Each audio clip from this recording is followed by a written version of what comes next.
que há uns 25 anos dessa música, quando cantávamos ali. Eu e a Paula ainda namorávamos, né? Faz muito tempo. Que tempo bom. Como é bom podermos ter eu diria hoje, como reformados, coragem de celebrar o Pentecostes. Coragem não porque é um ato belo da nossa parte, é o mínimo, mas que infelizmente muitos dos nossos irmãos reformados têm medo de celebrar o dia de Pentecostes, o domingo de Pentecostes, o que é uma vergonha, porque o Pentecostes, como nós já falamos, seria, entre outras coisas, essa obra inaugural da igreja e não um movimento que do qual algum segmento evangélico é detentor. Isso não existe, mas infelizmente sabemos que é uma realidade. Eu quero compartilhar com os irmãos nesta manhã, muito mais do que especial, quero compartilhar convosco o texto do Evangelho segundo Mateus, no capítulo 19, apenas os versículos 13 a 15.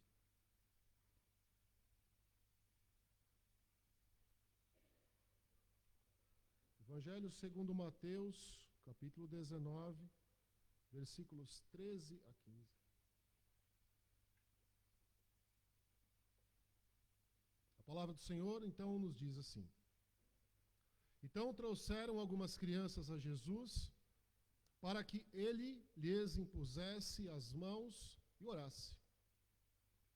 Mas os discípulos os repreendiam. Jesus, porém, disse: Deixem os pequeninos e não os impeçam de vir a mim, porque dos tais é o reino dos céus. E tendo-lhes imposto as mãos, retirou-se dali. Pai, nós te agradecemos por esse tempo que o Senhor nos concede, tempo de louvor, adoração, tempo de estarmos em tua casa. Glorificamos o teu nome, Senhor, por isso, por tudo, Pai. E pedimos ao Senhor que, por meio do Espírito Santo, este que desce como fogo, e que faz com que as nossas palavras sejam compreensíveis, sopra o teu Espírito nesse lugar, Pai, nesta manhã. Aviva os nossos corações.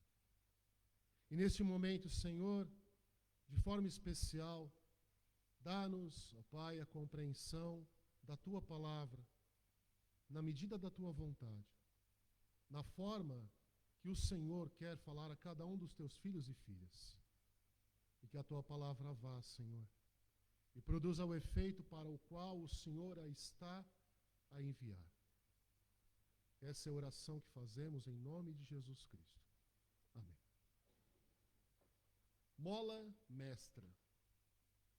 Eu gostei muito desta colocação. Mola mestra. Eu costumo chamar comumente, quando eu vejo-me diante de situações como essas, de mola propulsora. Faz sentido? Mola propulsora, no sentido de algo que é parte dali, alguma coisa que muda, consequentemente, a outra. Por exemplo, os jovens são a mola propulsora da nação. Fica claro com o exemplo. E eu gostei muito de ler Mola Mestra, que é mais interessante ainda, porque além de propulsionar, é como o eixo, a parte principal, a parte mestra. E é por isso que eu dou a esta meditação, este tema, Mola Mestra. Artigo 1º da Convenção sobre os Direitos da Criança refere: nos termos da presente convenção, criança... Achei muito engraçado isso, irmãos, me desculpe. Criança é todo ser humano menor de 18 anos. Não é? Ou devia ser 46, para eu me enquadrar. Criança é todo ser humano menor de 18 anos. Assim fica fácil, não é? Mas, enfim, assim que está lá no artigo 1º da Convenção sobre os Direitos da Criança. Criança, todo ser humano menor de 18 anos, salvo se, nos termos da lei, que lhe for aplicável, atingir maioridade mais cedo. Nós tivemos a oportunidade de assistir na última sexta-feira um espetáculo chamado O Recém-Nascido, o que, aliás, eu recomendo vivamente. Se puderem, vão. Com Pedro Cardoso, está ali no Teatro Municipal de Oeiras. É uma propaganda, mas vale a pena, que é muito bom.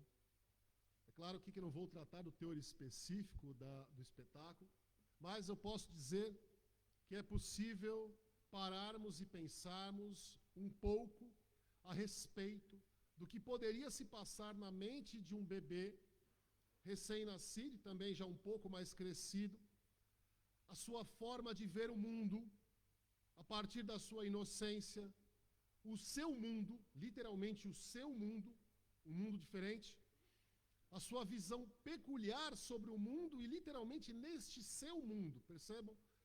Como se ele estivesse destacado neste mesmo mundo, mas a viver um mundo paralelo.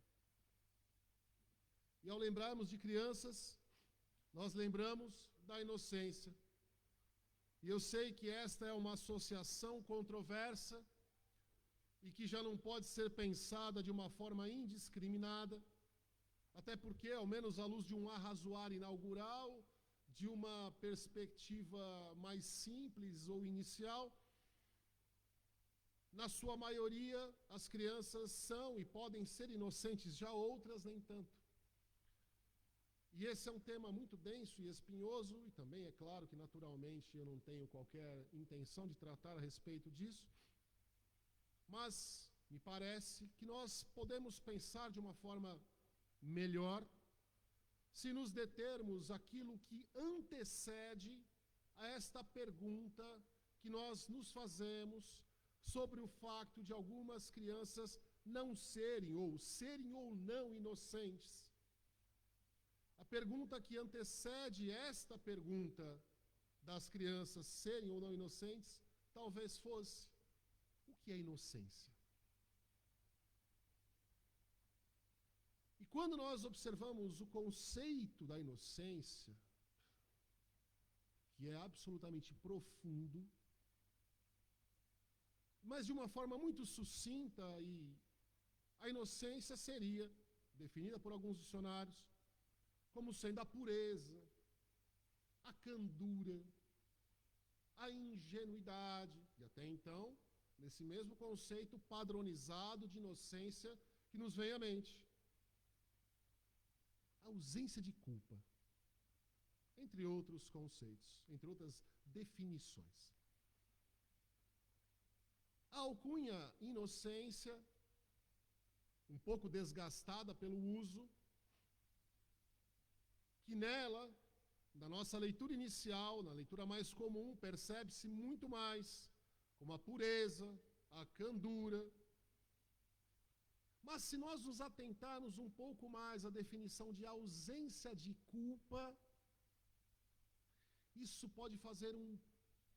pode dar uma outra tinta, uma outra pintura ao que é inocência. E eu digo isso porque muitas vezes coisas que podem ser feitas com ausência de culpa, ainda que não façam sentido nenhum para o outro, que estão a avaliar o mundo original, o mundo normal, talvez à luz do mundo paralelo, esse conceito de ausência de culpa, que é uma das definições de inocência, possa fazer algum sentido. Pastor, que coisa chata.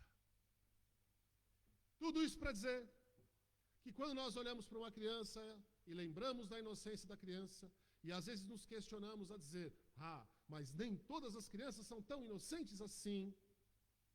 Talvez, quando esse nem tão inocente assim não seja uma maldade no a priori, mas seja uma ausência de culpa naquilo que faz a partir do olhar do seu mundo. Filosófico isso, não? Porque quando eu olho, falo, está tudo errado. Mas ela não percebe que está errado à luz do seu mundo. Sabe? Mãe, posso fazer esse mal para o outro? Está louco, menino. Mas na visão dele, é normal. Não há culpa. É do mundo.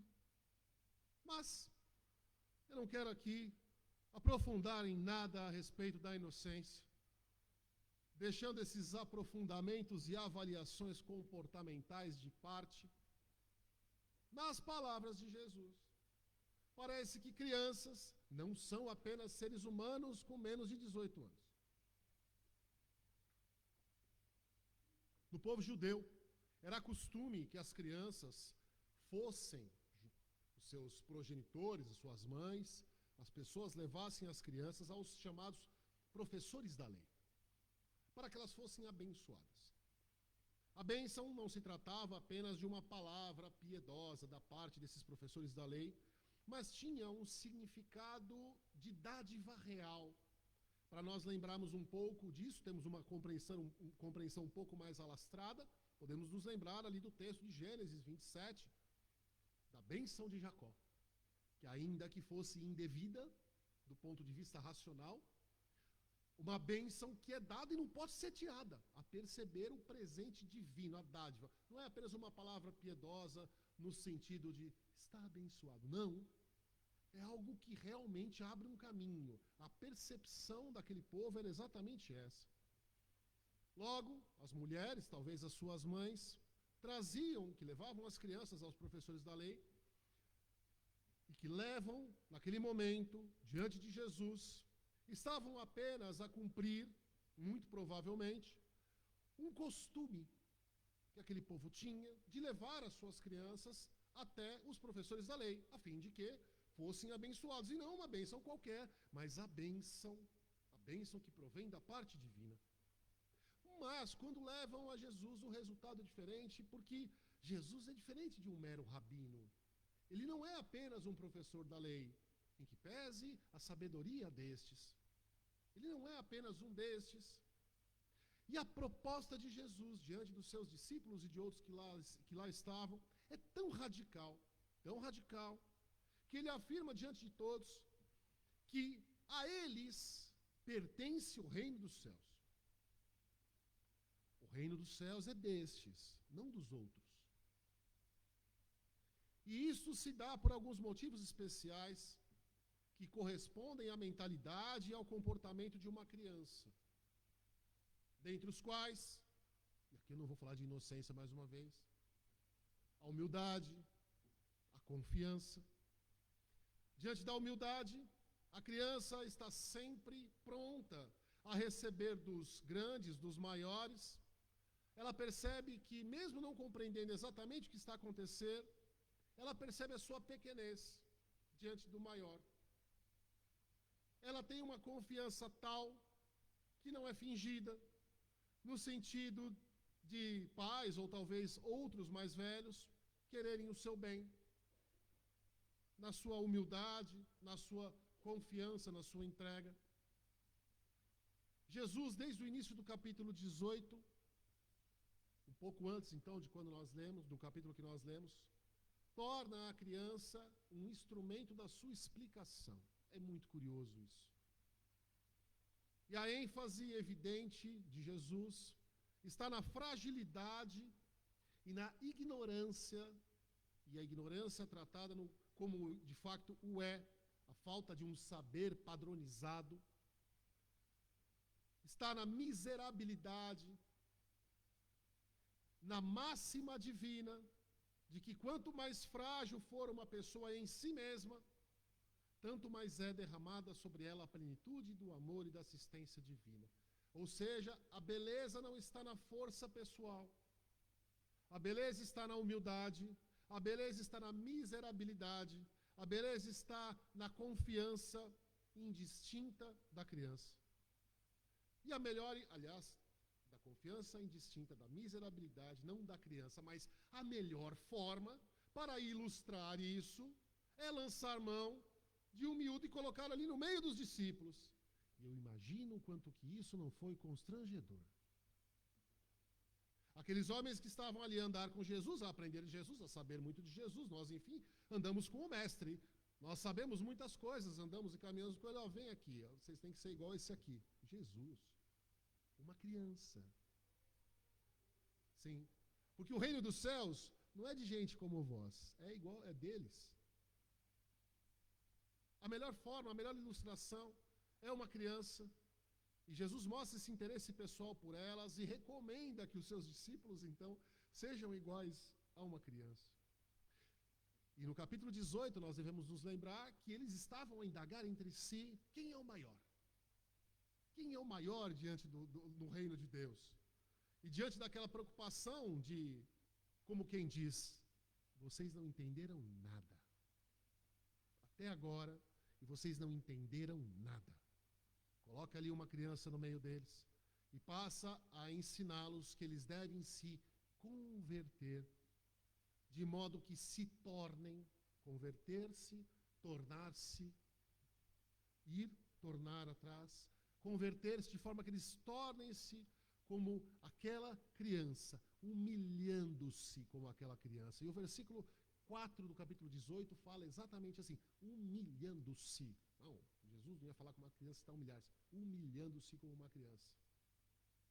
Somente se fizessem isso, teriam condições de serem considerados os maiores no reino dos céus, já que eles estavam tão preocupados com isso.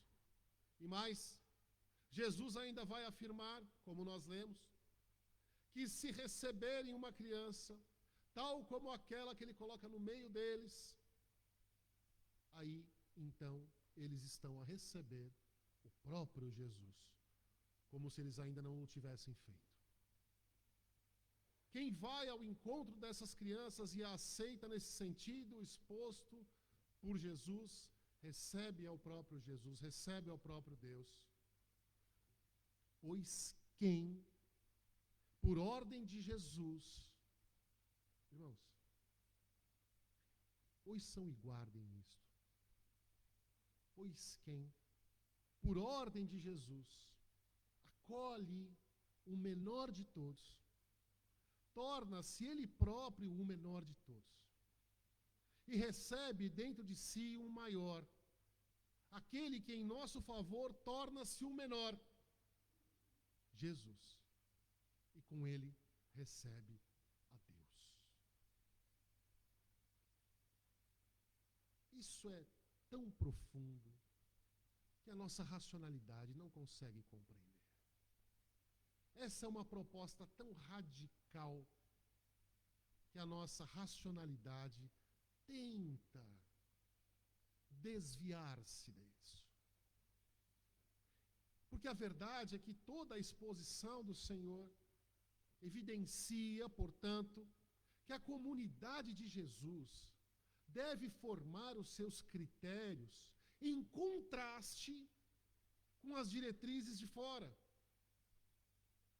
Ele chama a atenção dos seus discípulos no sentido que eles devem dar meia volta, se converter, fazer uma inversão de marcha e se igualar às crianças na modéstia, na humildade, na fraqueza.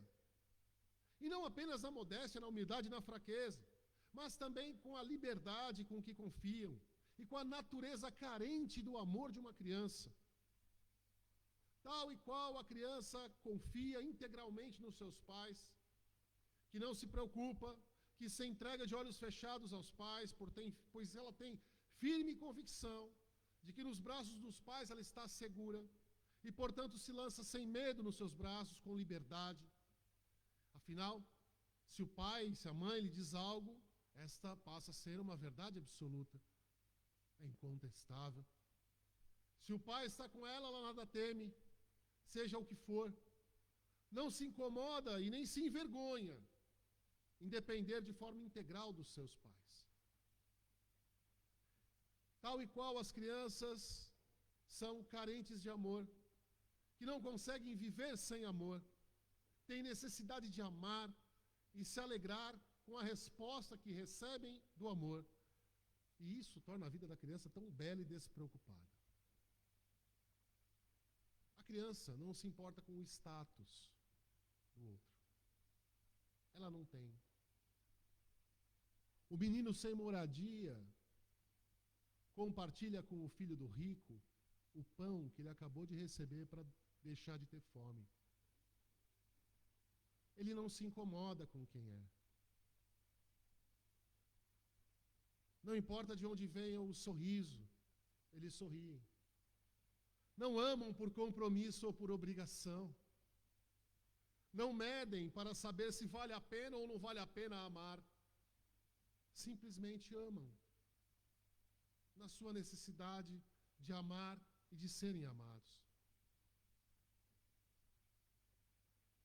Caso, e eu penso que sim, os discípulos tenham percebido o que Jesus quis dizer com aquilo, eu imagino o quanto realmente tenha sido constrangedor.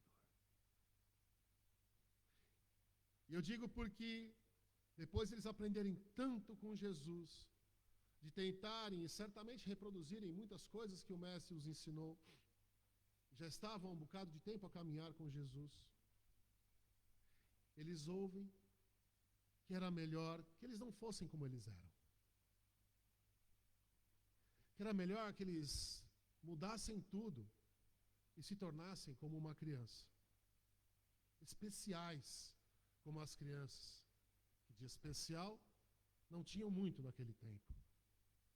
Há que se lembrar que viviam-se dias muito diferentes dos nossos, que não existia essa glorificação indistinta das crianças simplesmente pelo facto de serem crianças, tal como nós vemos hoje.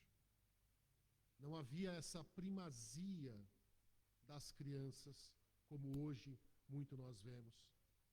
E ainda assim, Jesus ensina-os, chama deles a atenção, que eles devem ser especiais como elas. Crianças que precisam de cuidados e não se incomodam com isso, de paciência, porque são frágeis, porque são totalmente dependentes.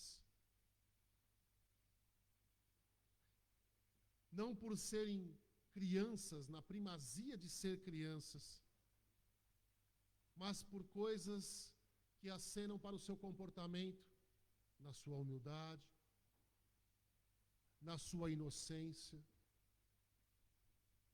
Porque o reino dos céus não as pertence porque elas são melhores. Não as pertence porque, como nós vemos muito hoje nessa lei da compensação com as crianças, não é por isso que o reino as pertence, porque elas são crianças, elas são melhores. Não, é exatamente porque elas são mais frágeis. É exatamente porque elas, na nossa leitura de compreensão de vida, são piores. Entendam-me bem aqui o piores com as aspas, com todas as aspas. Porque elas não atingiram coisas que nós, já mais velhos, atingimos. O reino dos céus a pertence porque elas são humildes, porque elas dependem, porque elas são vulneráveis, porque tratam as coisas com inocência, tal como devem ser também os adultos que seguem a Jesus Cristo. E podemos pensar, mas nem todas as crianças são assim, de fato não são. Claro que a estas que não são, tal como coube aos discípulos e a nós, cabe a mesma recomendação. Devemos ser como as crianças, ou em outras palavras, devemos ser como as crianças devem ser. E aqui eu concluo. Tal qual as crianças, os adultos têm de tornar-se novamente, entregando-se simples e singelamente a Deus, com toda a confiança. A comunidade de Jesus deve formar os seus critérios em contraste com as diretrizes do mundo. Porque a mola mestra do mundo é que todos querem subir ao poder e ao esplendor. Não é assim que nós aprendemos desde que somos pequenos? Ascender, subir degraus, aprender mais para fazer parte de uma camada social melhor, diferenciada, mais abastada. E podemos até pensar que é diferente disso, mas o fato é que o ser humano é instruído e estimulado a querer galgar o poder e o esplendor. Pode nos parecer exagero, mas somos estimulados uma vida toda a superar os outros. Não, somos. Pode não parecer nada nocivo, e eventualmente até pode não ser mesmo nocivo, embora eu esteja aqui a falar isso apenas por amor ao argumento, porque sim, é nocivo. Mas nós somos estimulados a superar os outros, como numa disputa constante, afinal, não podemos ficar para trás. E o fim disso é superar os outros. E quando nós superamos os outros, na maior parte das vezes, ou em muitas vezes, nós passamos a dominar os outros. Ou pelo menos uma parte, na chamada, talvez, lei do mais forte, da dominação, do poder. Os ensinamentos de Jesus contrariam isso. São totalmente em oposição disso. A igreja hoje tenta se valer dessa mesma mola mestra do mundo e se adaptar para poder ganhar algo em troca. Mas a mola mestra do reino de Deus é bem diferente. Todos descem para a fraqueza, para a pobreza, para a modéstia, tornando-se ricos em Jesus. E é precisamente por esse poder de descer, não de ascender, mas de descer, que é um poder que o pensamento secular jamais compreenderá, que se mede a grandeza daqueles que pertencem ao reino e há aqueles aos quais o reino de Deus pertence. E isso nos faz lembrar, finalizando o texto do hino cristológico, nada façais por partidarismo ou vanglória, mas por humildade, considerando cada um dos outros superiores a si mesmo. Não tenha cada um em vista o que é propriamente seu, senão também cada qual com o que é dos outros. Tende em vós o mesmo sentimento que houve em Cristo Jesus, que sendo em forma de Deus, não teve por usurpação ser igual a Deus, antes a si mesmo se humilhou. Se esvaziou e assumindo a forma de servo, tornando-se a semelhança de homens e reconhecido em figura humana, a si mesmo se humilhou, tornando-se obediente até a morte, morte de cruz. Pelo que também Deus o exaltou. Sobremaneira ele lhe deu um nome que está acima de todo nome, para que ao nome de Jesus se dobre todo o joelho, nos céus, na terra e debaixo da terra, e toda a língua confesse que Jesus Cristo é o Senhor, para a glória de Deus Pai. Deus tornou-se humano, um de nós. O que é pequeno torna-se grande, mas antes é necessário tornar-se pequeno. Vulnerável, modesto, humilde, fraco, carente.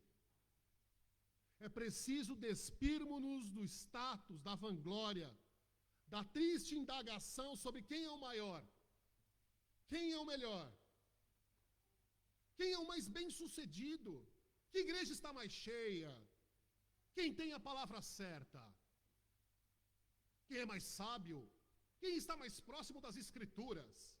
Que empáfia, que orgulho perverso.